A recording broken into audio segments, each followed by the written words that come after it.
départ, le chaman, c'est pas juste un homme médecine, c'est le personnage de convergence des peuples racines, en fait. Nos ancêtres, quand ils allaient voir un chaman, ils allaient voir aussi bien le maire du village, qu'ils allaient voir l'homme médecine, qu'ils allaient voir le négociateur, qu'ils allaient voir l'homme de loi, qu'ils allaient voir...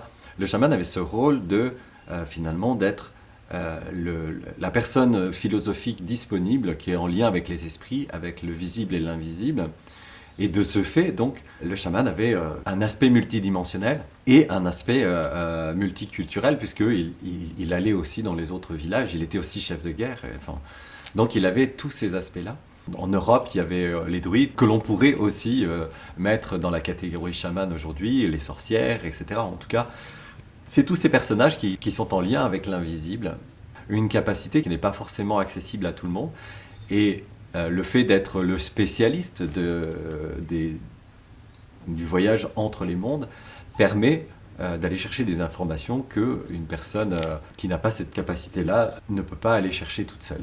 Et c'est pour ça que d'ailleurs en chamanisme mongol, on parle de relayeur, c'est-à-dire que le chaman va dans l'autre monde chercher l'information ou chercher la guérison et le ramène dans le monde de la matière pour la personne qui en a fait la demande.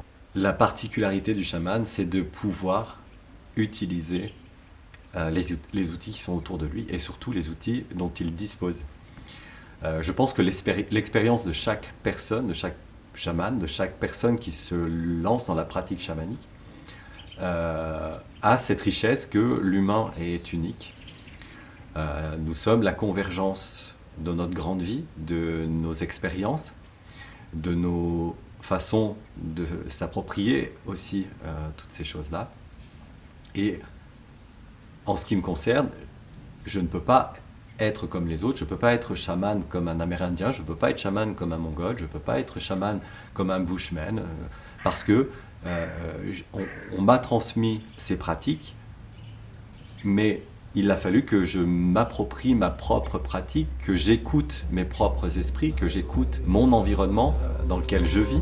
Je vis en France, je vis dans un contexte mondial qui est particulier.